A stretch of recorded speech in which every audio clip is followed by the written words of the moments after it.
आने वाले 8 से 10 सालों में जॉब डिस्क्रिप्शंस खत्म हो जाएंगी। डेटा इस चीज़ को प्रूव करता है कि लोगों की नौकरी तो नहीं जाती। जब भी कोई टेक्नोलॉजी आती है तो अपने साथ इकोनॉमिक अपॉर्चुनिटीज़ को और लेकर आती है। लोगों के रोल चेंज हो जाते हैं लेकिन बिजनेस मजीद बढ़ता है। लेटेस्ट रिसर्च के मुताबिक अराउंड 56 मिलियन रोल्स जो हैं वो इम्पैक्ट हो रहे होंगे एआई से, लेकिन 65 मिलियन प्लस न्यू अपॉर्चुनिटीज भी क्रिएट होंगी। मेरे क्लाइंट है भी, उन्होंने मुझे कहा कि मुझे एक हाईली स्किल्ड एचआर प्रोफेशनल चाहिए। उनका बजट है 2.5 मिलियन पर मंथ। गाड़ी, पेट्रोल, मेडिकल बेनिफिट सब अलग है। 2.5 महीने से इंटरव्यूज चल रहे हैं, इस स्किल सेट का बंदा नहीं मिल पा रहा। कुछ ऐसी स्किल्स बताते हैं आने वाले वक्तों में एआई जैसे जैसे मजीद तरक्की करेगा तो वो खत्म हो सकती है। सक्सेस इस चीज के अंदर है कि एआई के सिस्टम्स को यूज करते हुए आप अपने कामों को कैसे आसान कर सकते हैं। तो अब आपका स्किल सेट जो है वो चैट जीपीटी को यूज कैसे करना है ये है। बच्चों का अगर आज आप करिकुलम देखें ना, तो आज भी वही पुराना कि ये माउस होता है, उसके अंदर एक बॉल है, सीडी रोम और पता नहीं वो जो भी टर्म्स यूज होती थी, आज भी हम अपने बच्चों को वही पढ़ा रहे हैं। दुनिया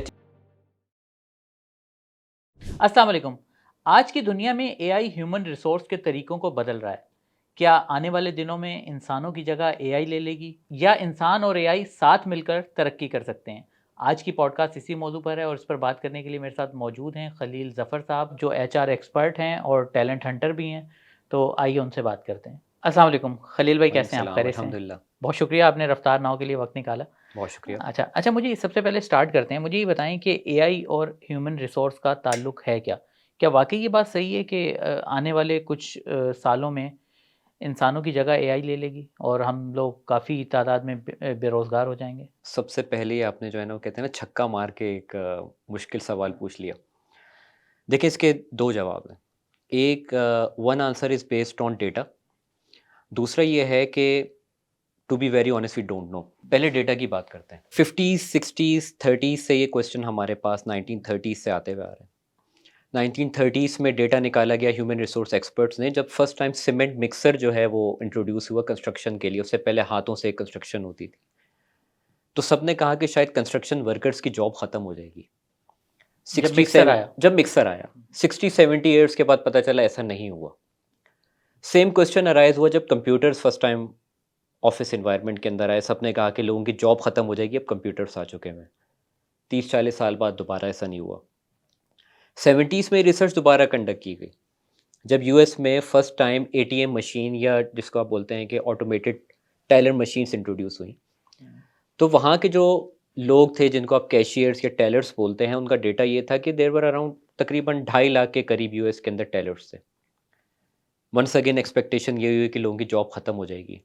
90s में जब दोबारा कंपैरिजन किया गया, रिसर्च दोबारा कंडक्ट की गई, तो डेटा ने शो ये किया कि टेलर्स की तादाद 2.5 लाख से बढ़ के 5 लाख हो चुकी है, अच्छा। यानी डबल हो चुकी है। मज़ीद जब रिसर्च की गई तो पता ये चला कि जब भी कोई टेक्नोलॉजी आती है तो अपने साथ इकोनॉमिक अपॉर्चुनिटीज़ को और लेकर आती है। लोगों के रोल चेंज हो जाते हैं लेकिन बिज़नेस मज़ीद बढ़ता है। तो यहाँ जहाँ तक ये बात है कि डेटा इस चीज़ को प्रूव करता है कि लोगों की नौकरी तो नहीं जाती। अब आते हैं दूसरे जवाब की तरफ, जिसको मैंने कहा था वी डोंट नो। एक्चुअली ये पिछले 4-5 सालों में तमाम चीज़ें कोविड के बाद से इतनी क्विकली चेंज हुई हैं कि एक्सपर्ट्स खुद भी इसके ऊपर थोड़ा-सा ना कन्फ्यूज़ हैं। हमारे पास कोई प्लेबुक मौजूद नहीं है, हमारे पास प्रॉपर बुक्स मौजूद नहीं है, गाइडलाइंस मौजूद नहीं, स्टिल लर्निंग फेज़ है। तो आई थिंक जॉब किसी की ख़त्म नहीं होगी, सिंपल ये है कि जॉब रोल्स चेंज हो जाएँगे। लोगों को नए काम की तरफ आना पड़ेगा, अगर इसका सिंपल जवाब निकाला जाए। आप ह्यूमन रिसोर्स एक्सपर्ट भी हैं, तो मुझे बताएं कि ह्यूमन रिसोर्स पे कैसे असरअंदाज हो रही है एआई? अब तो हम एआई के एरा में है ना। देखिए, एचआर यूजुअली जब हम बात करते हैं ना, तो ज़्यादातर प्रोफ़ेशनल्स के ज़हन में भी यही आता है कि ह्यूमन रिसोर्स मैनेजमेंट जो है वो कंपनी में हायरिंग और फायरिंग का नाम है, अटेंडेंस का नाम है या पेरोल का नाम है। यही समझा जाता है ये वैसे, हाँ, यही टू बी जनरली वेरी ये फ्रैंक। हाँ। समझा जाता है, और अनफॉर्चुनेटली बहुत बड़े ऑर्गेनाइजेशंस और कॉर्पोरेट प्रोफेशनल्स भी आजकल इसी चीज़ के ऊपर समझते हैं कि शायद एचआर यही है। मॉडर्न एचआर दुनिया भर में ये नहीं है। ये तमाम बिजनेस मैनेजमेंट आपकी ऑर्गेनाइजेशन के ऊपर जो है ना एक सबकत रखती है। चाहे वो आपके ऑर्गेनाइजेशन का कल्चर हो, चाहे आपकी ऑर्गेनाइजेशन के बिजनेस प्रोसेसेस हों, लोगों की ट्रेनिंग एंड डेवलपमेंट हो कि 10 साल बाद हमें क्या स्किल सेट रिक्वायर्ड होंगे, किस किस्म के लोगों की ज़रूरत होगी, तो हमें क्या ऑपरेटिंग मॉडल्स, क्या बिज़नेस मॉडल्स चाहिए होंगे, उनका परफॉर्मेंस क्राइटेरिया क्या होगा। तो इन शॉर्ट, पूरी ऑर्गेनाइजेशन की जो मैनेजमेंट है, लोगों के थ्रू किस तरीके से चलाई जाए, वो ह्यूमन रिसोर्स मैनेजमेंट है, सिंपल टर्म्स अगर हम यूज़ करें। जब हर चीज़ लोगों ने मैनेज करनी है, चाहे वो प्रोसेसेस हों, चाहे सिस्टम्स हों, चाहे पॉलिसीज़ हों, जब लोगों ने मैनेज करनी है तो इसका मतलब है जब एआई टेक में इन्फ्लुएंस होगी तो उनको लोग ही मैनेज करेंगे। तो इन शॉर्ट एचआर और द पीपल रिस्पॉन्सिबल जो हैं वो उस पूरे टेक इंडस्ट्री के ऊपर या उस पूरे ऑर्गेनाइजेशन के ऊपर उसका इम्पैक्ट आएगा। अब इसके दो एरियाज हैं। एक तो एचआर का इटसेल्फ अपना रोल, कि मैं रिक्रूटमेंट किस तरीके से करते हैं। इफ़ेक्टिव एचआर सिस्टम्स आ चुके हैं, वो आपको एक क्लिक के ऊपर बता देते हैं कि एग्जाम्पल दिस पर्सन अगर आपके ऑर्गेनाइजेशन के अंदर आएगा तो शॉर्ट लिस्टिंग के ऊपर कितने नंबर इसके मौजूद हैं और ये कितना सक्सेसफुल आपके ऑर्गेनाइजेशन में होगा। अच्छा, ये सॉफ्टवेयर जो है ये ईमेल से कनेक्ट हो जाता है आपकी? देखिए ये डिपेंड करता है, ईमेल नहीं, बेसिकली आपका जो एचआर रिक्रूटमेंट सॉफ्टवेयर है, जैसे लिंक्डइन है। ठीक है। लिंक्डइन के ऊपर किसी ने अपनी प्रोफाइल अपलोड करी, बैकएंड के ऊपर आपने कुछ क्वेश्चंस के आंसर डाले, तो कंपनी ने क्राइटेरिया बनाया 5 साल का एक्सपीरियंस होना चाहिए, इतनी कोई एजुकेशन होनी स्पेसिफिक स्किल चाहिए, सेट इतनी होना चाहिए। एक्सपीरियंस। हाँ। जनरल फ़िल्ट्रेशन सिस्टम जो ऑटोमेशन पे है, वो उन कीवर्ड्स को उठा के पहले फ़िल्ट्रेशन पे लेकर आ जाएगा। ठीक है। स्मार्ट एआई सिस्टम क्या करेगा कि मज़ीद उसको इन डेप्थ में जाके स्टडी करेगा कि क्या इन टर्म्स ऑफ पॉलिसीज़ जो कि हमारी कंपनी में है और यहाँ पर हैं, क्या in terms of job description या कल्चर ये बंदा इस कंपनी में फ़िट होगा भी या नहीं होगा। ठीक है। और वो ऑलरेडी उसकी रैंकिंग भी आपको दे देगा। यानी जो काम पहले लोग बैठ के शॉर्ट लिस्टिंग का करते थे, वो काम अब सिस्टम करता है, इफ़ेक्टिवली आपको जवाब देगा। इसी तरीके से पेरोल मैनेजमेंट। अच्छा खलील भाई, मुझे एक बात बताएं। अभी आपने कहा कि एआई आने के बाद लोगों का काम करने का अंदाज तब्दील हो जाएगा, जितना मैं समझाऊं, मगर लोग बेरोजगार नहीं होंगे। बेरोज़गार नहीं होंगे। मगर मेरा सवाल ये है कि क्या एआई आने से वो काम जो पहले कोई काम है वो 15-20 लोग करते थे, क्या अब एआई आने के बाद वो 3 या 4 लोग नहीं कर रहे? तो लोग तो बेरोजगार इस सेंस में तो हो रहे हैं। देखिए फिर दोबारा वही क्वेश्चन अब ये आता जो है। फ़िल्ट्रेशन की हम बात कर रहे थे, पहले एचआर ने अपने नीचे जो है असिस्टेंट्स रखे हुए होते थे कि यार ये सीवीज़ हैं, इसमें से जो है फ़िल्टर करो। अब वो सॉफ्टवेयर कर रहा है, एआई कर रही है। तो वो तो जॉब का मौका तो एक कम हो गया ना, एक मुलाज़मत तो देखिए कम हो बिल्कुल गई। यहाँ यहाँ तक बात किसी हद तक ठीक है। हुँ। वर्ल्ड इकोनॉमिक फोरम है जो कि रिसर्च करता है सबसे ज़्यादा इस वक्त दुनिया में कि कौन से स्किल सेट फ्यूचर में रिक्वायर्ड होगा। तो लेटेस्ट रिसर्च के मुताबिक अराउंड 56 मिलियन रोल्स जो हैं वो इम्पैक्ट हो रहे होंगे एआई 50 से एआई से। होना शुरू हो गए हैं या हो रहे होंगे? हो रहे हैं, अच्छा। हो जाएंगे आने वाले कुछ सालों में। लेकिन 65 मिलियन प्लस न्यू अपॉर्चुनिटीज़ भी क्रिएट होंगी। अच्छा। तो अपॉर्चुनिटीज़ क्रिएटेड वर्सेस जो कि इम्पैक्ट है वो ज़्यादा है। लेकिन इम्पैक्ट किसके लिए ज़्यादा है, ये सबसे अहम चीज़ है। मैंने आपको कहा कि जॉब रोल्स चेंज हो रहे हैं, जॉब्स चेंज नहीं हो रही। तो आपने ये देखना है कि मुझे क्या स्किल सेट आने वाले दौर में ज़रूरी है। देखिए ना, आज से 10-15 साल पहले वो बड़ा सा एक कैमरा होता था, उसको हाथ पे रखा जाता था, फिर उसकी एडिटिंग्स होती थी। लेकिन अब डिजिटल कैमरास आ चुके हैं। यूसेज सेम कैमरे का ही है जिस पर हमारी ये रिकॉर्डिंग हो रही है, लेकिन उस पे काम करने का अंदाज़ चेंज हो गया। आज से शायद 10 साल पहले पॉडकास्टर्स ना हो, लेकिन अब हर जगह पे आपको पॉडकास्टर्स मिलेंगे। तो एक ही कैमरा वर्क 10 पॉडकास्टर्स नहीं हो, अपॉर्च्युनिटीज़ बढ़ गई। ये जो क्वेश्चन है ना कि नीचे के लोग हैं, वंस अगेन अगर वो लोग अपने आप को एक न्यू स्किल सेट के ऊपर लेकर आते हैं, देखें जब ऑर्गेनाइजेशन के अंदर सिस्टम्स बनते हैं कि ऑटोमेशंस की तरफ जाते हैं, तो वहीं पर न्यू अपॉर्चुनिटीज़ भी क्रिएट होती हैं। एग्जांपल के नए जो लोग आ रहे हैं जेन ज़ी के अंदर, उनकी ट्रेनिंग एंड डेवलपमेंट अब मॉडर्न वे से कैसे होगी, ये एक न्यू जॉब रोल क्रिएट हो गया। तो इसमें बहुत डेप्थ है कि कौन से लोगों की जॉब है, कौन से लोगों की जॉब इम्पैक्ट हो रही है। एचआर की अगर हम खाली बात करें तो आई थिंक जो सबसे ज़्यादा मेजर इम्पैक्ट होगा वो पेरोल पे होगा। पेरोल स्पेशलिस्ट जो हैं, सिस्टम ऑटोमेशन जो है वो अपने आपने थंब लगाया, आपकी अटेंडेंस आई, कितने दिन आए, कितने दिन गए, सिस्टम आपको पेरोल जनरेट करके दे रहा है। पहले तो रिसेप्शन पे एक आदमी रजिस्टर लेके बैठा होता था और वो वो लिख रहा होता दस्तखत था होते थे कि आप 2 टाइम घंटे इन टाइम पहले, आउट। हाँ। 3 घंटे पहले चलेगा। अब ऑटोमेशन से ये फ़ायदा ये हुआ कि रिज़ल्ट आ गया। एक तो ये ऑटोमेशन है, अब उसके अंदर मगर उस बेचारे की नौकरी तो गई ना। उसकी उसकी नौकरी गई। अब वंस अगेन देखें, वो कहते हैं ना कि सर्वाइवल ऑफ द फिटेस्ट जो है वो है। अब जो इंसान जितनी जल्दी इसको रियलाइज़ करेगा उसकी जॉब सेफ रहेगी। जिस तरह से हम एआई को बढ़ता हुआ देख रहे हैं और हमारी ज़िंदगियों में शामिल हो चुकी है, तो आने वाले 10 सालों में आपको क्या लगता है हमारी ह्यूमन रिसोर्स कैसी होगी या कैसी हो सकती है? क्या-क्या तब्दीलियाँ आ सकती हैं? देखिए ह्यूमन रिसोर्स की जहाँ तक बात करते हैं ना, तो इस वक्त अब क्योंकि मेरा ज़्यादातर काम कंसल्टिंग में, एचआर कंसल्टिंग, तो जब भी हम किसी एक फॉरवर्ड थिंकिंग सीईओ के साथ बैठते हैं, तो सबसे पहले ये सवाल पूछते हैं कि डाउन द लाइन 8 साल बाद, 10 साल बाद मैं अपनी कंपनी को इस तरह इन्विजन करता हूँ। ठीक और है। उस विजन के अंदर 5 साल 10 साल का जो विजन है ना, उसमें फोकस टेक पे ज़्यादा है कि टेक ड्रिवन मेरी ऑर्गेनाइजेशन होनी चाहिए। आज से 4-5 साल पहले एक 100 लोगों के ऊपर 3 से 4 लोगों की ह्यूमन रिसोर्स प्रोफेशनल्स होते थे। हम्म, अब वो कट डाउन होकर 2 से 3 लोग हो चुके हैं। क्यों? आप सिस्टम के थ्रू करें। इसी तरीके से फाइनेंसेस हैं आपके। फाइनेंस के अंदर जब से आपके ईआरपीस की एंट्री होना शुरू हुई, तो फाइनेंस के लोगों के भी रोल्स डिफरेंट होना शुरू हो गए।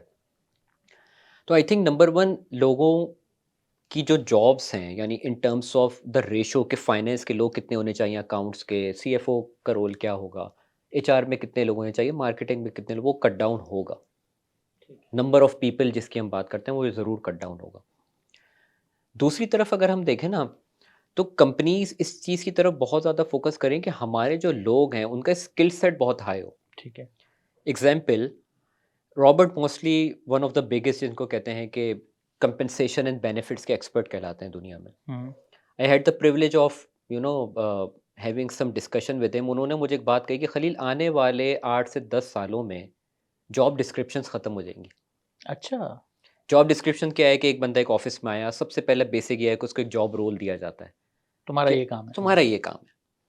वो कहते हैं मेरी प्रिडिक्शन ये है, based on facts, based on experience, based on data, की जॉब डिस्क्रिप्शंस ख़त्म होंगी या बहुत हद तक कम हो जाएंगी। इसको अगर हम यूं बोल लें, अब सवाल ये होता है कि अगर जॉब डिस्क्रिप्शन ही नहीं है तो लोग काम क्या करेंगे? उसे पता ही नहीं होगा क्या कर रहा हूँ। मुझे करना क्या है? या तो फिर वो मल्टीटास्क वाला चक्कर मल्टीटास्किंग की हाँ। तरफ, प्रोजेक्ट बेसिस की तरफ लोग ज़्यादा होंगे। वो लोग जो कि अपने आप को क्विकली अडॉप्ट कर सकें किसी भी न्यू सिनेरियो के अंदर, के एग्जांपल प्रोजेक्ट मैनेजमेंट है, स्पेशलाइजेशन का दौर हमेशा रहेगा, लेकिन प्रोजेक्ट्स की तरफ कंपनी ज़्यादा जाना शुरू हो जाएंगी, स्पेशलाइजेशंस की तरफ। तो अपस्किलिंग, रीस्किलिंग, हमारी पहले भी इसके ऊपर एक डिस्कशन हुई, बात हुई, जिसके ऊपर हम आगे जाके भी बात करेंगे, जो कि सबसे अहम स्किल सेट है।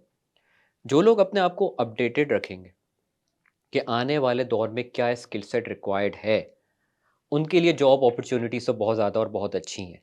हम्म। लेकिन जो लोग अपने आप को चेंज नहीं कर रहे, उनके लिए जॉब के इश्यूज़ हमेशा रहेंगे। वो कहते हैं ना, एक तलवार सर पे लटक रही है कि अब सिस्टम्स आ गए, एआई आ गया, तो मेरी जॉब का क्या होगा? उनके लिए सबसे ज़्यादा इश्यूज़ हैं। आपने अभी कहा कि मार्केट में जो है वो हाई स्किल लोगों की जो है वो डिमांड है, तो उनको जो है वो तलाश किया जा रहा है, लोग मिल नहीं रहे। तो मुझे बताएं कि उस हिसाब से हाईली स्किल्ड लोगों की अगर डिमांड की जा रही है तो उस हिसाब से पैसे दिए जा रहे हैं मार्केट में। इसके 2 जवाब हैं। एक जवाब तो ये है कि a bit to do with our value system, unfortunately. Hmm. Uh, थोड़ी कड़वी गोली है, लेकिन I have to say it, जी जी कि प्लीज। कम पैसों पे काम करवा लो, एक बंदे से 2 लोगों का काम करवा लो। ये एजुकेटेड, हाइली एजुकेटेड और हाइली प्रोफेशनल लोगों में भी अनफॉर्च्यूनेटली ये चीज़ अब क्रीप कर चुकी है, और आई थिंक हमें इसको एड्रेस करना भी चाहिए। अगर कंपनीज़ के पास मिलियंस ऑफ डॉलर्स का उनका रेवेन्यू है, तो अगर वो किसी को 2 मिलियन पे कर रहे हैं, तो इसके अंदर कोई इश्यू होना नहीं चाहिए अगर स्किल सेट है। लेकिन क्योंकि अनफॉर्च्यूनेटली हमारा एक निज़ाम ऐसा बन चुका है कि कम पैसों के ऊपर काम करवा लिया जाए, फ्री निचोड़ में लो इसको। काम करवा लिया जाए, निचोड़ने का लफ्ज़ बिल्कुल बेहतरीन। हमारे पास खुद भी कॉल्स आती हैं कि सर एक ट्रेनिंग आप फ्री में करवा दें, नेक्स्ट ट्रेनिंग हम आपको जो है ना वो पे कर देंगे। बजट्स अवेलेबल हैं। तो ये कॉमन प्रैक्टिस अनफॉर्च्यूनेटली बनती जा रही है। लेकिन देखें, मेरे क्लाइंट अभी उन्होंने मुझे कहा कि मुझे एक हाइली स्किल्ड एचआर प्रोफेशनल चाहिए। ठीक है। लेकिन एचआर प्रोफेशनल ऐसा होना चाहिए जिसको चेंज मैनेजमेंट के बारे में मालूम हो। एचआर बिजनेस पार्टनर का रोल वो ऐसा परफॉर्म करे कि उसको बिजनेस मॉडल्स, ऑपरेटिंग मॉडल, केपीआईज़, और जेनेरिक केपीआईज़ ना हो। ये जो हमारी पॉडकास्ट सुन रहे हैं मैनेजमेंट के लोग, वो समझ जाएँगे कि लीड एंड लैग मेजर्स के बारे में उसको मालूम हो। थोड़ी टेक्निकल टर्म्स है, लेकिन समझने वाले लोग समझेंगे। उनका बजट है 2.5 million per month. HR manager का, डायरेक्टर हेड का। Of HR, head of HR. 2.5 million per month. Hmm. गाड़ी, पेट्रोल, मेडिकल, बेनिफिट सब अलग हैं। बहुत ज्यादा बजट है, अच्छा बजट है ये एक मतलब। अच्छा बजट है। हम्म। 2.5 महीने से इंटरव्यूज़ चल रहे हैं। इस अच्छा। स्किल सेट का बंदा नहीं मिल पा रहा। 25 लाख रुपए में भी नहीं मिल 25 रहा। लाख रुपए में। अब उनका इश्यू 25 लाख का नहीं है, अब उनका इश्यू स्किल सेट का है कि मुझे इस स्किल सेट के ऊपर बंदा मिल जाए। जेनेरिक एचआर लोग हैं भी मार्केट के अंदर, ऐसी बात नहीं है कि अवेलेबल नहीं है। लेकिन उस स्किल सेट पे उनको लोग नहीं मिल पा रहे। तो 2 साइड्स हैं इसके, कॉइन को कहते हैं ना 2 साइड्स होते हैं, जो समझदार लोग हैं वो पे कर भी रहे हैं। They are willing to go extra mile to pay people. लेकिन अनफॉर्च्यूनेटली जो आपका सवाल था ना कि तनख्वाहें नहीं बढ़ी, हुँ, वो तनख्वाहें बढ़ी इसलिए नहीं है कि अनफॉर्च्यूनेटली वंस अगेन लोग तनख्वाह बढ़ाना नहीं चाह रहे। They have the capacity to पे।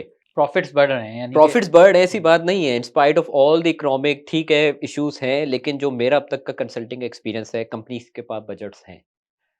उनके पास एचआर के भी बजट्स हैं, ट्रेनिंग से भी हैं, मार्केटिंग के भी हैं और लोगों को पे करने के भी बजट्स हैं।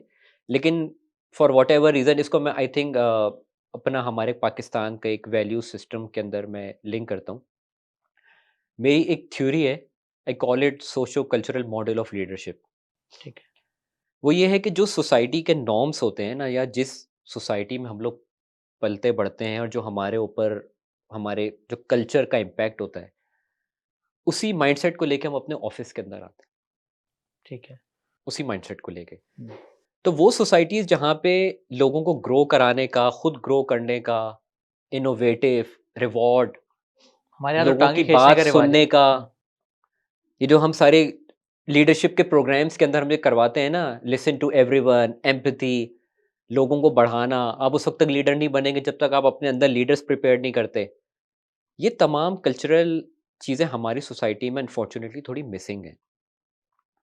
तो आई थिंक एचआर प्रोफेशनल का जो सबसे बड़ा काम है ना, जो आपने बात कही इस वक़्त, वो लीडरशिप को चेंज करने का है। मुश्किल काम है, हुँ, कहना आसान है इसको, लेकिन जब तक हम इस वैल्यूज़ के ऊपर काम नहीं करेंगे ना, कि लोगों का माइंडसेट चेंज करना, कि ठीक है लोगों को आप रिवॉर्ड भी दें, लोगों के साथ आप इज़्ज़त से तमीज़ से बात भी कर लें, आपकी इज़्ज़त कम नहीं होगी बल्कि मज़ीद बढ़ेगी।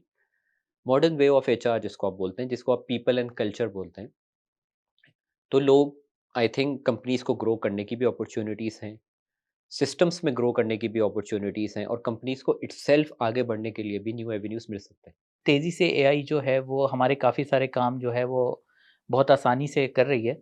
तो मुझे ये बताएँ कि आने वाले वक़्तों में कुछ ऐसी स्किल्स बताएँ जिनको एआई कभी रिप्लेस नहीं कर सकेगी, जिनको आप लोग को लगता है कि नहीं यार ये सेव है, एआई इसका कुछ नहीं बिगाड़ सकती? देखिए ह्यूमन रिसोर्स जो है ना, एक लफ्ज़ ये खुद ही अपनी, वो है ना एक पहचान है कि ह्यूमन खुद इटसेल्फ एक रिसोर्स है। कुछ लोग इसको टैलेंट का वर्ड भी देते हैं। रिक्रूटमेंट की जगह टैलेंट एक्विजिशन का वर्ड यूज़ होता है, क्योंकि टैलेंट इटसेल्फ इंसान, वो एक अंग्रेज़ी का मुहावरा है कि creator will always be better than the created one. ठीक है। कि एक इंसान ने जिस चीज़ को बनाया है। देखिए एआई का फ़ायदा कहाँ पर है? AI vast number of data sets को कंप्यूट करके बहुत क्विक रिज़ल्ट्स दे सकता है। डेटा की बेसिस के ऊपर जो डिसीज़न स्ट्रेस की बेसिस पे लीडर नहीं ले सकते, कि मेरे पास एक डेटा का इन्फ्लो आ रहा है कि क्या मैं इस मार्केट में पेनिट्रेट करूँ या नहीं करूँ? क्या हम अपना पीपीसी एग्ज़ाम्पल किसी पे पर क्लिक डिजिटल मार्केटिंग के लिए इस इंडस्ट्री में लगाएँ या ना लगाएँ? क्या हम मज़ीद लोगों को रिक्रूट करें या ना करें? जो काम लोगों को या एक लीडर को करने में हफ़्ता 10 दिन लगेंगे, एआई उसका जवाब आपको फ्रैक्शन ऑफ अ सेकंड में दे सकता है। क्यों? वो डेटा को जल्दी कंप्यूट कर सकता है। बैकएंड की तरफ आ जाए, वो तमाम काम जहाँ पे लोगों की ज़रूरत होती है, कस्टमर सपोर्ट में लोगों से बात करना, कस्टमर सपोर्ट चाहे जितनी भी टेक ओरिएंटेड हो जाए, लोगों से अच्छे से बात करना। सर रोबोट कर रहे हैं ना आजकल बात। रोबोट बात कर रहे हैं, लेकिन वो रोबोटिक अंदाज़ में बात कर रहे हैं। बहुत सारे देखिए डिफरेंट पर्सनैलिटीज़ हैं ना, बहुत सारे लोग ऐसे होते हैं जिनसे प्यार से, इज़्ज़त से आप बात करें तो वो बैंक अकाउंट भी खोलेंगे, वो हुँ, बिलियंस ऑफ डॉलर्स भी इंडस्ट्री में इन्वेस्ट करेंगे। रोबोटिक बात होगी वो बात नहीं करेंगे। हुँ, रेस्टोरेंट है, एग्ज़ाम्पल है, लोग जा रहे हैं, खाना खा रहे हैं, खाना पक रहा है, एआई खाना नहीं पकाएगा आपके लिए। हो सकता है आगे चल के बहुत ज़्यादा एडवांस हो जाए। यूएस में, कनाडा में, ऑस्ट्रेलिया में आज भी आप एक काम करें, आप इमिग्रेशन की लिस्ट निकाल लें, most in demand professionals. I think masters और पीएचडी के लोगों से ज़्यादा प्लम्बर्स और कारपेंटर्स की ज़रूरत होगी। हुँ, वो उसको हाईली स्किल्ड वर्कर कंसिडर करते हैं। तो स्किल वर्कर का मतलब सिर्फ़ ये नहीं है कि आपने मास्टर्स किया हुआ है, पीएचडी की हुई है, आपको कोडिंग आती है या आपको highly skilled complex jargons use करने आते हैं। एक अलग दुनिया है पूरी, वो भी एक स्किल्ड वर्कर की है। अब प्लम्बर का काम एआई रिप्लेस नहीं कर सकता, इसीलिए अगर आप वेस्टर्न वर्ल्ड में जाएँ तो 150, 200, $250 पर आवर प्लम्बर चार्ज कर रहा है। पढ़े-लिखे लोगों से भी ज़्यादा है। तो इस तरह के जो काम है, I think this is my personal opinion, ये तो चेंज नहीं हो सकते। बहुत सारी चीज़ें क्रिएटिविटी के अंदर हैं। पावर पॉइंट की प्रेजेंटेशंस बनती हैं, एआई के अंदर आप अपनी एक पावर पॉइंट प्रेजेंटेशन बनाएं, या वीडियो एनिमेशन की आप कोई एक बनाएं, वो एक कस्टमाइज फॉर्मेट के ऊपर आपको मिलेगी। लेकिन जो एक ह्यूमन ब्रेन क्रिएटिविटी को बना सकता है, वो शायद एआई ना बना सके। हालांकि बहुत सारी पेंटिंग्स ऐसी भी हैं जो कि ओरिजिनल पेंटिंग्स हो जाती हैं। तो सक्सेस इस चीज़ के अंदर है कि एआई के सिस्टम्स को यूज़ करते हुए आप अपने कामों को कैसे आसान कर सकते हैं। प्रोजेक्ट मैनेजर के प्रपोजल राइटर्स हैं, वो आज से पहले 5 साल पहले इवेल्युएट करते थे, फिर प्रपोजल राइटिंग होती थी, कस्टमर के पास एक प्रोजेक्ट प्रपोजल जाता था। अब आप चैट जीपीटी को अपना इनपुट दें, वो आपको एक प्रपोजल बना के दे देगा। तो अब आपका स्किल सेट जो है वो चैट जीपीटी को यूज़ कैसे करना है ये है, या टेक की कौन सी चीज़ों को यूज़ करना है, अब ये आपका एक नया स्किल सेट है। यानी ये भी एक स्किल है कि हम एआई को कमांड कैसी देते हैं? क्या आप हम उसको कमांड कैसे बात देते हैं? समझा पाते हैं एआई को या नहीं? देखिए, एआई को आप जितनी अच्छी कमांड देंगे ना, वो उतना अच्छा आपको रिजल्ट देगा, हुँ। उतना अच्छा आपको रिजल्ट देगा। आप उसको जितनी अच्छी बात समझाएँगे और जितना अच्छा उसको आप रिफ़ाइन करेंगे, उतना अच्छा रिज़ल्ट आपके पास आएगा। कमांड भी तो तभी देंगे जब हमारी उस मौज़ू पे ग्रिप होगी या उस काम ग्रिप पे होगी। होगी, बिल्कुल। अब ये ग्रिप आपके ऊपर कैसे आएगी, ये आपको सीखने की जब ज़रूरत आप है, प्रोफ़ेशनल होंगे ज़ाहिर है। जब आप प्रोफ़ेशनल होंगे और बनेंगे। खलील भाई अब कुछ ऐसी स्किल्स बता दें कि आपको जो लगता है कि वो अभी तो मतलब उनकी ज़रूरत है मार्केट्स में, ठीक है? मगर आने वाले वक़्तों में एआई जैसे-जैसे मज़ीद तरक्की करेगा तो वो ख़त्म हो सकती हैं। देखिए, मेरे नज़दीक राइटिंग के जितने भी स्कोप और डोमेन्स हैं, जैसे-जैसे एआई, चैट जीपीटी की एग्ज़ाम्पल हमारे पास मौजूद है, जार्विस की एग्ज़ाम्पल हमारे पास मौजूद है। आज से कुछ साल पहले तब ब्लॉग राइटिंग, वेबसाइट की राइटिंग, एकेडमिक राइटिंग, या इवन ई बुक वगैरह लिखना, बुक्स को लिखना, कंटेंट लिखना, ये बहुत ज़्यादा मैनुअल काम था और एक मिलियंस ऑफ डॉलर्स की इंडस्ट्री थी, स्पेशली इन पाकिस्तान। बहुत सारे लोगों का रोज़गार है। आई थिंक राइटिंग इंडस्ट्री जो है ना, वो बहुत ज़्यादा इम्पैक्ट होगी। चैट जीपीटी को आप एक कमांड दें, बहुत अच्छा प्लेजरिज्म फ्री वो आपको एक क्रिएटिव लिख के दे देता है। और वो आए दिन इम्प्रूव हो रहा है। वो इम्प्रूव भी हो रहा है, हुँ। दिन ब दिन इम्प्रूव हो रहा है। अभी अगर उसमें इतनी इम्प्रूवमेंट है, 3-4 साल बाद उसका एल्गोरिथम जब मज़ीद बेहतर होगा, मज़ीद लर्निंग, मशीन लर्निंग उसके अंदर आएगी, वो राइटिंग और बेटर हो जाएगी। और ऑप्शंस भी हैं, अगर एक में नहीं मिलेगा तो डीप सीक में मिल जाएगा, कहीं और मिल जाएगा बार्ड में आपको। मिल बहुत जाएगा। सारे सॉफ्टवेयर्स ऐसे भी हैं जो कि बाकायदा आपको नॉवेल्स भी क्रिएट कर देते हैं। जनरल राइटिंग नहीं, अगर आप उसको एक अच्छा कमांड दें, तो वो अपनी एबिलिटी से आपको एक फ़िक्शन, नॉन फ़िक्शन जो भी आप करना चाहें, हॉरर लिखना चाहें, वो आपको राइटिंग भी कर देगा। आई थिंक राइटिंग जो कि एक बहुत बड़ा एरिया है, वो हो जाएगा। वो तमाम काम जो कि रिपिटेटिव टास्क थे। जैसे हमने एग्ज़ाम्पल ली थी पेरोल की, डेटा एंट्रीज़ की एग्ज़ाम्पल थी। जो एक फ़ॉर्मूले पर जो पाथ एक पे जो चलते हैं। रोज़ाना बार-बार चल रहे हैं, वो ऑटोमेशन के आने के बाद जो है ना, रिप्लेस हो जाएँगे। देखिए, नर्सिंग की ज़रूरत हमें हमेशा रहेगी, ठीक है, डॉक्टर्स की ज़रूरत हमें हमेशा रहेगी, लेकिन डॉक्टर्स का डायग्नोस्टिक्स का सिस्टम चेंज हो जाएगा। ठीक है। जो नहीं ना, आजकल मशीन्स, तो ऑपरेशन भी रोबोटिक ऑपरेशन हो रहे हैं दुनिया में। रोबोटिक ऑपरेशंस हैं, लेकिन देखें, डायग्नोसिस के अंदर सबसे ज़्यादा एआई का इस वक़्त यूज़ हो रहा है। ठीक है। जो हॉस्पिटल्स वगैरह इस वक़्त ह्यूमन रिसोर्स के लोग ऑन बोर्ड कर रहे हैं, स्पेशली इन यूके, जो कि हमारे वहाँ पे रिक्रूटमेंट का कुछ काम है। वो कहते हैं कि एआई बेस्ड रिक्रूटमेंट ऐसी आप करें जिसमें डॉक्टर्स का स्किल सेट मौजूद हो। तो होता क्या है कि एमआरआई, आपका CT scan goes into a system, और एआई बेस्ड सिस्टम जो है आपको जवाब दे देता है कि बेस्ड ऑन दीस रिजल्ट्स, ये पॉसिबल आउटकम्स एआई के मुताबिक नज़र आ रहे हैं, और इसका पॉसिबल प्रोग्नोसिस ये है, और ये मेडिकल की चीज़ें मैं रिकमेंड करता हूँ, आप इसको देख लें। डॉक्टर फिर उसको वेरीफाई करता है, चेक करता है, उसका काम यानी 50% 60% आसान है, मज़ीद वो उसको वेरीफाई करता है और आगे दे देता है। तो लेट्स सपोज़ आने वाले 5-6 सालों में जब एआई का सिस्टम इतना इफ़ेक्टिव हो जाए कि वो मेडिकल डायग्नोसिस भी कर रहा हो, हुँ, तो बहुत सारे ऐसे लोग जो कि नीचे फर्स्ट इन लाइन बैठ के डायग्नोसिस और लैब रिजल्ट्स निकालते थे कि आपको इन 2 से 3 लोगों के ऊपर टेस्ट हैं या शुगर के टेस्ट हैं करने की ज़रूरत है, वो एआई आपको दे रहा होगा। तो वंस अगेन आई थिंक इसका जवाब हमेशा यही होगा कि लोगों का जॉब रोल चेंज होगा, जॉब्स चेंज नहीं होंगी, and smart people will be दोस्त जो कि अपने आप को फ़ौरन अपग्रेड कर लें, कि अगर मेरी जॉब राइटिंग के अंदर ख़त्म हो रही है, तो मैं एआई को यूज़ करते हुए काम कैसे करूँगा। देखें, वेबसाइट्स मज़ीद बनेंगी, लोग मज़ीद अपना कंटेंट लिखेंगे या लिखवाएंगे। हर किसी को चैट जीपीटी यूज़ करना नहीं आएगा, ना किसी के पास इतना टाइम होगा कि वो 200 पेजेस का कंटेंट प्रोड्यूस कर ले। तो जो राइटर पहले मैनुअल काम कर रहा था, अब वो उस सिस्टम को यूज़ करते हुए राइटिंग के ऊपर आएगा। ह्यूमन रिसोर्स जुड़ा हुआ है ह्यूमन कैपिटल से। जिस मुल्क का ह्यूमन कैपिटल अच्छा होगा, वहाँ से ह्यूमन रिसोर्स भी अच्छी आएगी, ज़ाहिर-सी बात है। मगर सर मुझे ये बताएँ कि ये जो ह्यूमन कैपिटल की जो बेसिक नीड्स हैं, वो हेल्थ और एजुकेशन है। हमारे जो एजुकेशन है, क्या हम उसको एआई हमारी एजुकेशन में शामिल हो चुकी है? क्या हम ये तवक्को रखें कि आने वाली जो हमारी नस्ल है या जो अभी मैट्रिक करके निकल रही है या जो आला तालीम की तरफ आ रही है, वो इससे यूज़्ड टू है या हम अपने ह्यूमन कैपिटल को अभी जो है इससे मुतारिफ नहीं करवा पाए? देखिए बेस्ट क्वेश्चन अब तक का वो जिसको कहते हैं ना million dollar question. Economic opportunities जब भी कम होती हैं, देखिए सोशो पॉलिटिकल इकोनॉमिक कंडीशंस हमारे सामने हैं पाकिस्तान की। अब यहाँ पे एक सवाल उठता है कि क्या हमारे पास इनफ टैलेंट अवेलेबल है और क्या वो लोग टैलेंट कहलाएँगे भी या नहीं कहलाएँगे? टैलेंट कभी भी जब सामने आता है ना, तो वो बहुत सारी चीज़ों से आता है कि एग्ज़ाम्पल आपके पास एजुकेशन कितनी अच्छी है, आपका हेल्थ सिस्टम कितना अच्छा है, आपका इंफ्रास्ट्रक्चर कितना अच्छा है।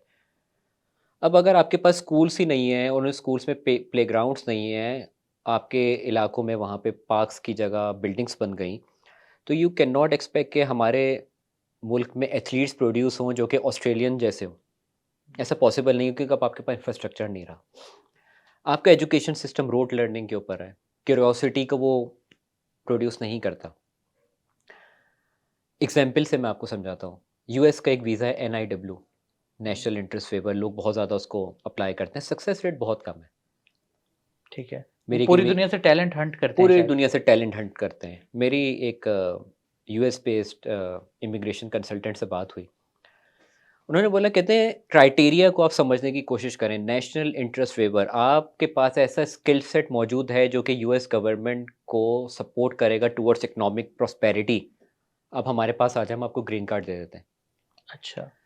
वहाँ पे काम चल रहा है स्टेम के ऊपर, साइंस, टेक्नोलॉजी, मैनेजमेंट, मैथमेटिक्स, इस किस्म के लोग, नैनो टेक्नोलॉजी है, जेनेटिक्स है, एडवांस आपकी एस्ट्रोफिज़िक्स है, इन डिमांड स्किल सेट्स क्या हैं, मैथमेटिक्स के ख़ास तौर के ऊपर। हमारे यहाँ जो लोग अप्लाई करते हैं वो बैंक्स के अकाउंटेंट्स, सेल्स मैनेजर्स, सीएफओ। सीएफओज़।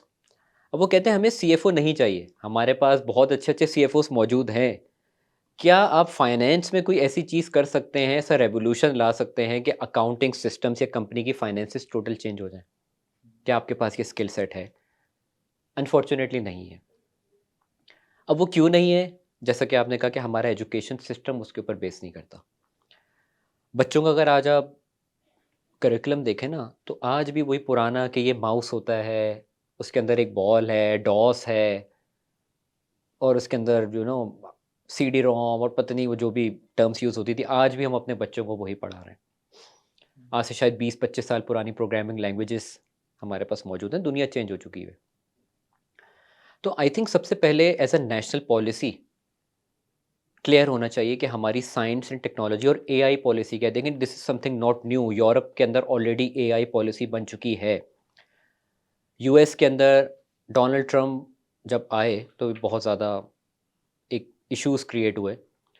वाहिद एग्जीक्यूटिव ऑर्डर जो कि चेंज नहीं हुआ बाइडेन एडमिनिस्ट्रेशन से, यहाँ पे वो एआई का ऑर्डर था ठीक है। कि आर्टिफिशियल इंटेलिजेंस सेम रहेगी। इसकी इंपॉर्टेंस है। 500 बिलियन डॉलर्स का प्राइवेट सेक्टर इन्वेस्टमेंट कर रहा है एआई के अंदर। क्यों? उनको इसकी इम्पोर्टेंस का मालूम है कि इसकी ग्रोथ पोटेंशियल क्या है। तो आई थिंक गवर्नमेंट को सबसे पहले जो है ना, एक साइंस एंड टेक्नोलॉजी की पॉलिसी के साथ एक एआई पॉलिसी भी बनानी चाहिए। पब्लिक प्राइवेट पार्टनरशिप सबसे आसान तरीका है और क्विकेस्ट तरीका है इस चीज़ को रिजॉल्व करने का। सॉफ्टवेयर हाउसेस हैं गवर्नमेंट सेक्टर्स के साथ, वो मिलें, education, private universities, private sector के साथ बैठें, उनके साथ बात करें कि आपको किस स्किल सेट के लोगों की ज़रूरत है। पाकिस्तान में भी ऐसा नहीं कि कंपनीज़ नहीं हैं, नहीं बड़ी-बड़ी है, कंपनीज़ हैं हिंदुस्तान प्रोजेक्ट्स में बहुत टेक है। सारे इसलिए नहीं लिए जाते हैं क्योंकि हमारे पास स्किल सेट अवेलेबल नहीं है। जिन कंपनीज़ को अपनी रेपुटेशन का ख़्याल होता है, वो इसलिए नहीं लेते कि हम डिलीवर नहीं कर पाएँगे। तो अगर एक मैकेनिज़्म बन जाए, कोई स्किल सेट एक्वायर हो रहा हो, आप यहाँ पे बैठ के 100-200 लोगों को एक स्पेसिफ़िक कोडिंग के ऊपर ट्रेन कर लें, डिज़ाइनिंग के ऊपर ट्रेन कर लें या मैनेजमेंट के ऐसे लोग ट्रेन कर लें जो कि टेक्नोलॉजी को समझते हैं, तो आई थिंक प्राइवेट सेक्टर बहुत आसानी से इन लोगों को हायर कर सकता है, क्योंकि देखें इन चीज़ों के लिए किसी डिग्री की ज़रूरत नहीं है आपको। ठीक है। एक मसला मुझे और नज़र आ रहा है, वो ये कि स्कूलों में तो चलें पढ़ाया नहीं जा रहा ना, एआई अभी डिस्कनेक्ट है, हमारे टीचर भी अभी नहीं समझ पा रहे इसको सही से। मगर एक मसला और ये है कि हर गली मोहल्ले में जहाँ देखो एक बोर्ड लगा हुआ है, एआई का कोर्सेज़ करवाए जा रहे हैं, जावा के करवाए जा रहे हैं, इसके उसके वो कोर्सेज़ हो रहे हैं, धड़ाधड़ हो रहे हैं। हर बच्चे ने एडमिशन लिया हुआ है, शाम में वहाँ जाके करता है। तो मतलब ये तो बेसिक कोर्सेज़ है ना, क्या इनसे हमारी यूथ को कोई फ़ायदा हो रहा है? क्योंकि जब ये सब बच्चे करके निकलेंगे, एआई तो कहीं नहीं और निकल चुका होगा। देखिए एआई की खूबसूरती क्या है, मैं आपके पास बताता हूँ। एआई सिर्फ़ टेक्निकल नहीं है। अगर मैं भी अपनी बात करूँ तो मेरा जो एरिया ऑफ एक्सपर्टीज़ है वो एआई टुवर्ड्स मैनेजमेंट है। हुँ, मैं कोडर नहीं हूँ, मुझे एआई के सॉफ्टवेयर्स बनाने नहीं आते, ये मेरी फ़ील्ड नहीं है। मेरी स्पेशलाइज़ेशन ये है कि ह्यूमन रिसोर्सेज़ को, लोगों को, जिसको हम मशीन ह्यूमन कोलैबोरेशन बोलते हैं, कि टेक के सिस्टम को और ह्यूमन्स को आपस में कैसे कोलैबोरेट करना है। तो लाज़मी नहीं है कि अगर आपके पास एआई है तो वो कोडिंग का ही काम हो, सॉफ्टवेयर्स बनाने का ही काम हो, मोबाइल एप्लीकेशंस बनाने का ही काम हो। उसके साथ सपोर्ट सिस्टम्स बहुत ज़्यादा हैं। अपॉर्च्युनिटीज़ अवेलेबल हैं प्राइवेट सेक्टर के लिए। तो अब आपको लग नहीं रहा कि हम एक जगह आके फँस गए हैं? अब हमारे नौजवान जो है वो करें क्या? क्योंकि हमारी जो एजुकेशन सिस्टम है वो तो कोई स्किल दे नहीं रहा, ठीक है? मार्केट में आते हैं तो पढ़ाया कुछ और होता है, प्रैक्टिकल कुछ और है। तो अब वो बेचारे करें क्या? आपके ख़्याल में क्या करना चाहिए उनको? एजुकेशन सिस्टम तो नाकाम है, अब आप जैसे लोग ही बताएँगे ना। अब देखें वंस अगेन बात जाके दोबारा वहीं मिली कि हमारे वैल्यूज़ सिस्टम क्या है। हुँ, आप सिंपल एक काम करें, जो भी नौजवान या कॉर्पोरेट प्रोफेशनल भी अपने आप को इस चीज़ के अंदर इंक्लूड कर लें। वो एक्सेल के ऊपर जाके ना नॉर्मल कोई एडवांस सॉफ्टवेयर पे ना बनाएँ, वो 2 कॉलम्स बना लें।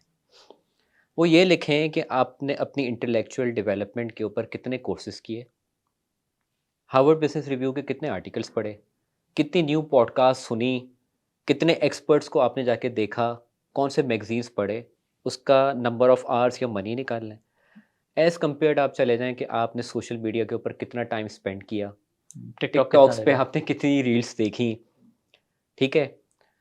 बिज़नेस इन्वेस्टमेंट की तरफ आपने जाना था लेकिन आपने कौन-सा न्यू मोबाइल सेट खरीद लिया, कितने ब्रांडेड कपड़े ले लिए जिनको आपको ज़रूरत नहीं थी। देखें I am not against these things, आप लें, बट कॉस्ट बेनिफिट एनालिसिस करें। अगर तो आपका वो सेक्शन जहाँ पे आपकी इंटेलेक्चुअल डेवलपमेंट ज़्यादा है, as compare to the other side ज़्यादा है, तो इट्स फाइन। लेकिन अगर आप अपने आप को प्रोफ़ेशनल कहलाना चाहते हैं या आप कहते हैं कि मैं एक प्रोफ़ेशनल हूँ और आपने पिछले 2-3 सालों में कोई आर्टिकल भी नहीं पढ़ा, कोई मैगज़ीन नहीं देखा, किसी नेटवर्किंग इवेंट में जाके आपने बात नहीं करी, आपने यूट्यूब पे कोई वीडियो भी नहीं देखी, आपने यूट्यूब पे कोई कोर्स भी नहीं किया, आपने अपने आप को अपग्रेड नहीं करा, तो आई थिंक थोड़ा-सा इसको सोचने की ज़रूरत है। यहाँ पे आके एज़ अ प्रोफ़ेशनल ये एक सवाल है कि क्या हम अपने आप को खुद चीज़ों के ऊपर अपग्रेड कर रहे हैं या नहीं कर रहे हैं? ये एक सबने अपने आप से खुद पूछना है। यानी नौजवानों को खुद ही कुछ करना पड़ेगा, देखिए, रियासत तो नहीं कर रही। रियासत करे या ना करे, बात पॉलिटिकल हो जाएगी।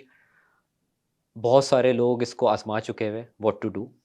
जवाब सबको मालूम है कि रियासत हमारे लिए क्या करेगी। आई थिंक लोगों को खुद अपनी चीज़ अपने हाथ में लेनी होंगी, खुद सीखना होगा। और ब्यूटी इज़, देखें आज के दौर में ना सीखने की अपॉर्च्युनिटीज़ बहुत ज़्यादा हैं। यूट्यूब के ऊपर कोर्सेज़ मौजूद हैं, लिंक्डइन पे कोर्सेज़ मौजूद हैं। हमारे लोग जवाब नहीं देते हैं ना, कोई बात नहीं। एक छोटी-सी एक्सरसाइज़ कर लें, जो लोग सब तमाम सुन रहे हैं। लिंक्डइन पे जाएँ, एक्सपर्ट्स को तलाश करें फ़िल्टर लगा के, उनको मैसेज करें कि आप एक्सपर्ट हैं, I am starting out in this subject. आप मुझे 1 से 2 कोर्सेज़ या कोई रीडिंग मटीरियल रेफ़र कर दें।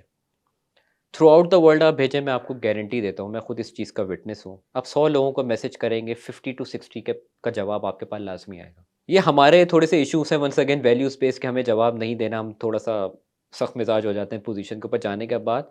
एक अच्छा प्रोफ़ेशनल ऐसा नहीं करता। Reach out to people in the industry, लोग आपको जवाब देंगे। नहीं भी दे रहे, माय रिकमेंडेशन इज़ खुद कुछ सीखें, खुद स्टार्ट करें। मोबाइल फ़ोन बाद में आ जाएँगे, गाड़ी बाद में आ जाएगी। पाकिस्तान में रहना है, पाकिस्तान में रहें, पाकिस्तान से बाहर जाके काम करना है, पाकिस्तान से बाहर जाके काम करें, नो नो वरीज़। लेकिन सबसे पहले अपना एक प्रॉपर स्किल सेट डेवलप करें, जब आपका एक स्किल सेट बनेगा तब आप आगे बढ़ पाएँगे। खलील भाई एक मसला और भी है। वो लोग उनकी तो हमने डिस्कशन कर ली जो एजुकेशन सिस्टम में भी हैं या जो अभी आने वाले हैं, वो तो एआई से थोड़े बहुत तो यूज़ टू हैं ना।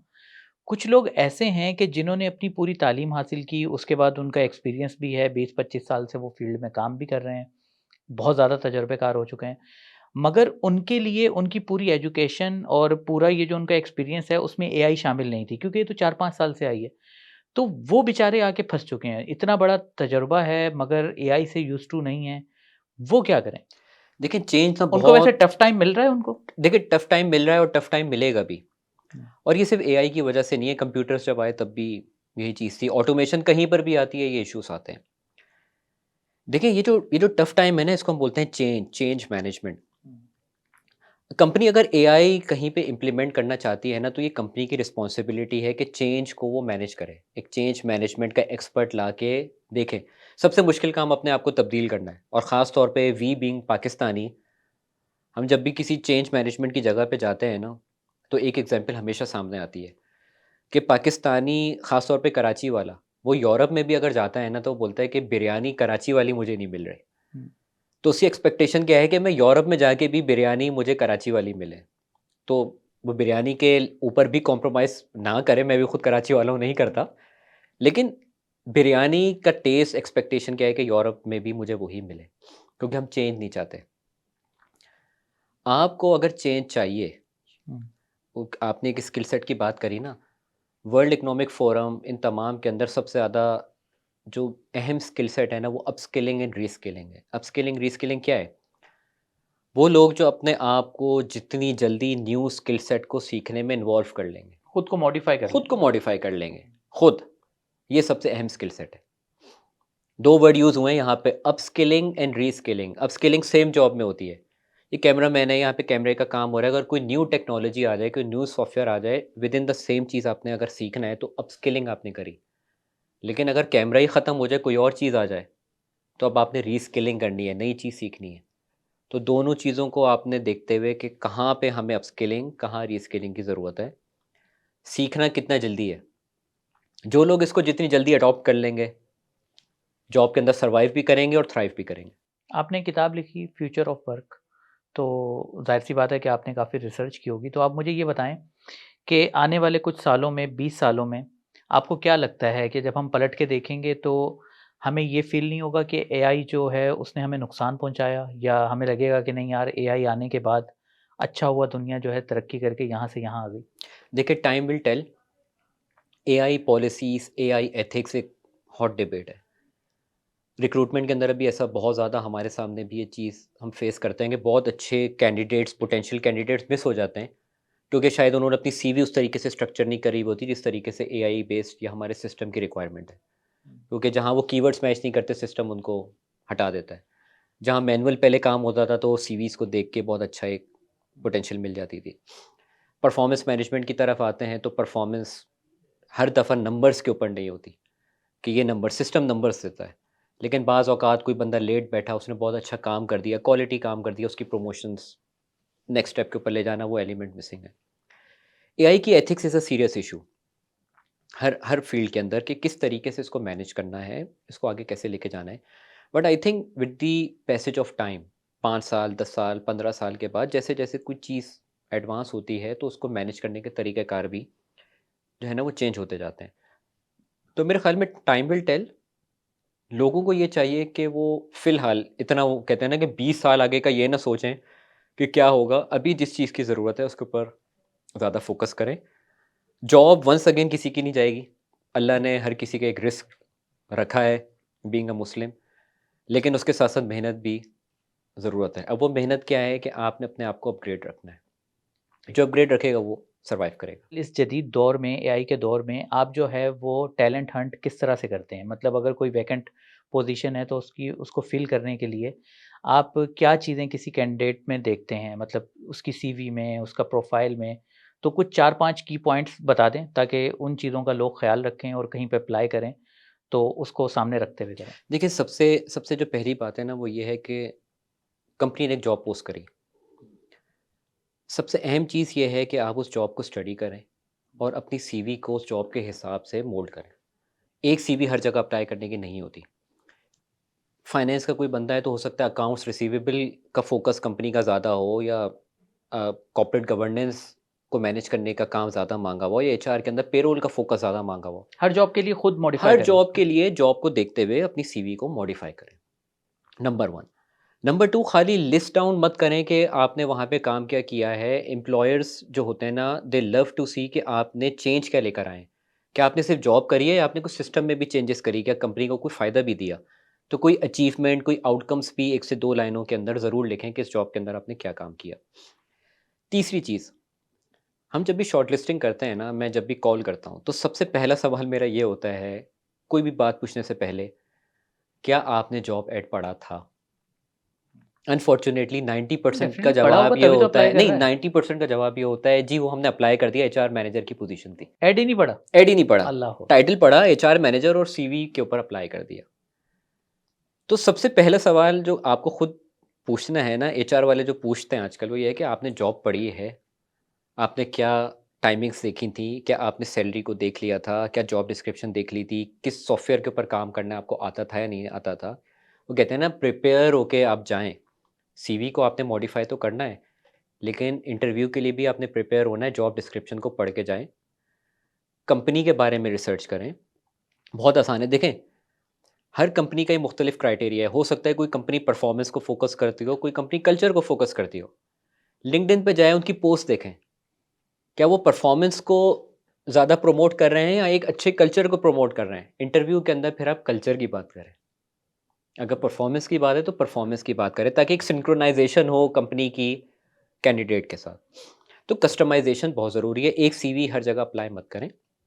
सीवी को मोल्ड करें हर पोजीशन के हिसाब से, और कंपनी का थोड़ा सा बैकग्राउंड चेक करें, वेबसाइट के ऊपर जाके, लिंक्डइन पे जाके, कैसी पोस्ट हैं, कौन लोग हैं, क्या काम कर रहे हैं, ताकि एक ही सेम पेज के ऊपर रहते हुए आप बात कर सकें। चलें खलील ज़फ़र भाई, बहुत शुक्रिया, आपने हमारे लिए वक़्त निकाला। इंशाल्लाह दोबारा भी आपसे मुलाकात बहुत होगी। शुक्रिया, थैंक यू। Thank you.